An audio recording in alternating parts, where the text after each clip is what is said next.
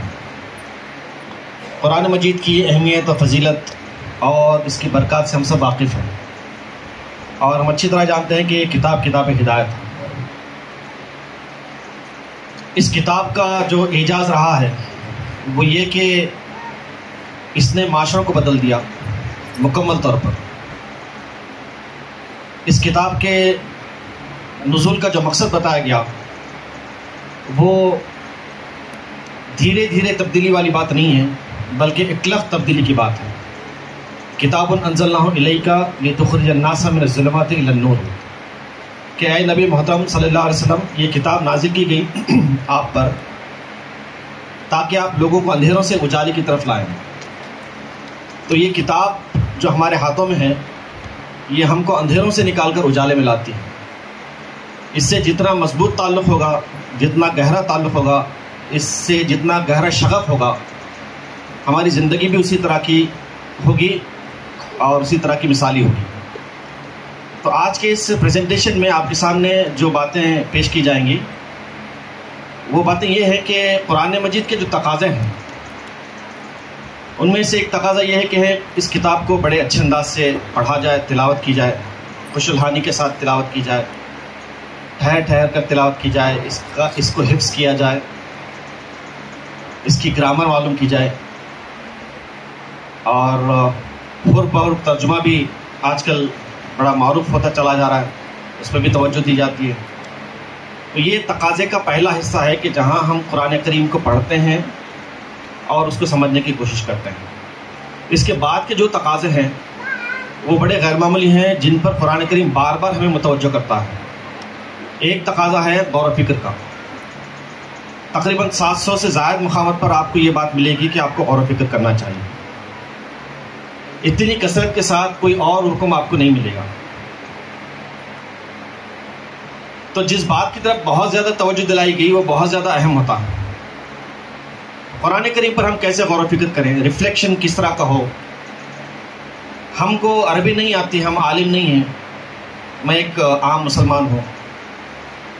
مرد کیسے کرے، عورتیں کس طرح سے کریں، بچے کس طرح سے کریں۔ یہ کتاب چونکہ سارے انسانوں کے لیے ہے اور کوئی جینڈر ڈفرینس نہیں ہے، سب کے لیے ہے، تو یہ بات ہمیں سوچنی چاہیے، بار بار سوچنی چاہیے، اس پہ ڈیلیبریشنز ہونے چاہیے، گفتگو ہونی چاہیے کہ کیسے قرآن کریم پر غور و فکر کیا جا سکتا ہے۔ مسلم معاشرے کا ایک کامن کنسرن، ایک کامن ایجنڈا یہ ہونا چاہیے کہ ہم قرآن کریم کو سمجھیں، کیونکہ اسی سے ہماری ترقی جڑی ہوئی ہے۔ ہم حقیقت کی دنیا میں رہتے ہیں، اور حقیقت یہ ہے کہ جب سورج نکلتا ہے تو دن آتا ہے۔ دن آنے کے لیے کوئی اور چیز ہم کو نہیں چاہیے، کوئی اور اس کے لیے نشانی نہیں چاہیے، بس یہ کہ سورج نکل جائے دن آ جاتا ہے، یہ حقیقت ہے۔ بالکل اسی طرح سے یہ بھی حقیقت ہے کہ اللہ تبارک و تعالیٰ ملت اسلامیہ کو جو ترقی دے گا، عروج نصیب فرمائے گا، اس کتاب کے ذریعے سے۔ ان اللہ تعالیٰ یرفع بہذا القرآن اقواما، رسول اکرم علیہ الصلوۃ والسلام فرماتے ہیں کہ اللہ تعالیٰ اس کتاب کے ذریعے سے قوموں کو ترقی عطا فرماتا ہے، عروج نصیب فرماتا ہے۔ وہ یدہ بھی آخرین، اور اسی کے ذریعے سے وہ نامراد و ناکام ہوتے ہیں۔ تم خوار ہوئے، ریزن کیا بتایا گیا؟ تارک قرآن کر، قرآن چھوڑ دیے، ترقی ختم، اندھیرے میں آ گئے۔ قرآن آپ نے تھام لیا، آپ روشنی میں ہیں۔ قرآن مجید کو تھامنا کس طرح سے ہے، اس کے دو اہم پہلو ہیں، جیسا کہ آپ کے سامنے ذکر کیا گیا۔ ایک ہے ریفلیکشن اور دوسرا ہے ایپلیکیشن، اس کو کس طرح سے ہم منطبق کریں، اس کا کس طرح سے اطلاق کریں۔ قرآن مجید جس بات کی طرف بہت زیادہ توجہ دلاتا ہے نا، وہ سب کے لیے ہوتی ہے۔ اور جیسا کہ آپ نے سنا کہ قرآن مجید میں بار بار غور و فکر کی دعوت دی گئی ہے، تو یہ بھی ہمیں سمجھنا چاہیے کہ اللہ تعالیٰ اس کے سلسلے میں ہماری کس طرح سے مدد فرماتا ہے۔ تو پھر میرا ایک سوال ہے آپ سے، یہاں سے اس کا آغاز کریں گے۔ ہمارے سیشنز اسی طرح سے انٹریکٹیو ہوتے ہیں، آپ اگر انٹریکٹ کریں گے تو ہم کو بڑی خوشی ہوگی، ہمارے علم میں اضافہ ہوگا، اور یہ جو ورکشاپ ہے ہمارا بہت ہی انٹریکٹیو اور لائیو ہوگا انشاءاللہ۔ آپ بتا سکتے ہیں قرآن مجید کیا ہے؟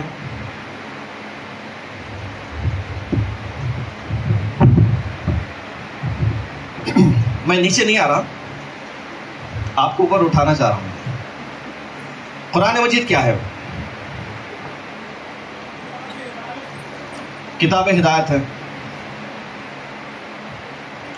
جی بتائیے بتائیے. اس طرح کا تعارف ہونا چاہیے کہ سب کے لیے وہ قابل قبول ہو. ایک عام انسان کے سامنے بھی اگر آپ رکھیں بات تو بولے کہ ہاں یہ صحیح بات ہے. کتاب ہدایت آپ بولتے ہیں تو دوسرے بھی بول سکتے ہیں. ہم بولتے تھے کہ وے آف لائف ہے ہمارا مذہب، اب دوسرے بھی بولتے ہیں وے آف لائف. تو کلیم کرنے کی جو بات ہے وہ سب کے لیے ہے، سب کو حق ہے. لیکن جب ہم کلیم کریں گے تو دلائل کے ساتھ کریں گے. تو پہلی بات ہم یہ سمجھیں گے انشاءاللہ، تعارف ایسے کریں گے، ایسا کرائیں گے کہ ہر ایک کے لیے یہ قابل قبول ہو، کوئی بھی ہو. چلیے بتائیے قرآن کریم کیا ہے؟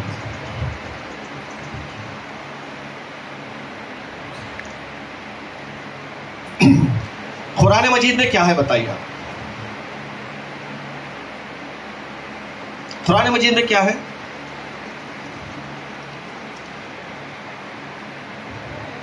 چیپٹرز ہیں اور ٹھیک ہے قانون ہے، نظام حیات ہے، وہ صحیح بات ہے. لیکن ہمارا یہ سوال ہے کہ قرآن مجید میں کیا ہے؟ آپ کے پرس میں کیا ہے؟ جو ہے وہ بتائیں گے نا. قرآن کریم میں کیا ہے؟ آیات ہیں. آیت کی جمع آیات.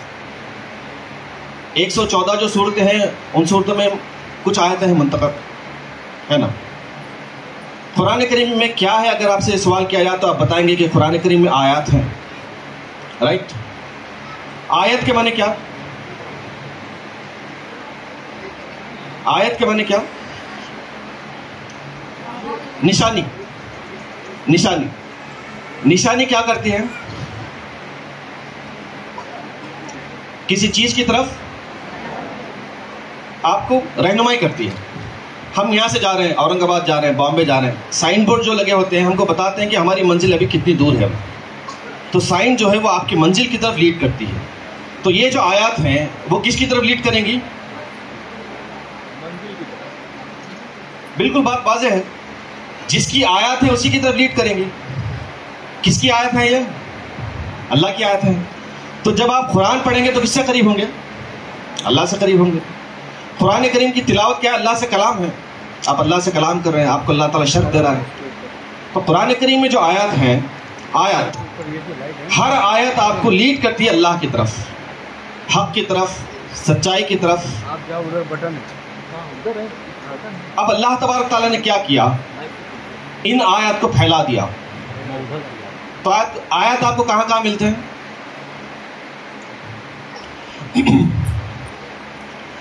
آیات آپ کو کہاں کہاں ملتے ہیں؟ یہ آیت ہے. اللہ فرماتا ہے سنورہم آیاتنا، ہم اپنی آیات تمہیں دکھائیں گے، نشانیاں ہم تم کو دکھائیں گے. کہاں کہاں دکھائیں گے؟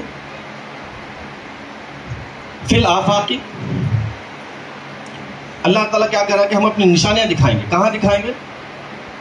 آفاق میں دکھائیں گے، یعنی آپ کی بیرون کی دنیا. یہ آپ کی پوری بیرون کی دنیا کیا ہے؟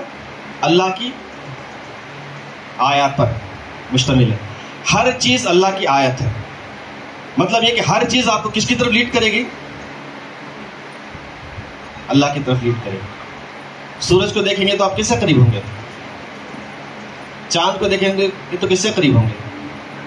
قرآن نے وہ بات بتائی سیدنا ابراہیم علیہ السلام کے حوالے سے. انہوں نے تارے کو دیکھا، چاند کو دیکھا، سورج کو دیکھا.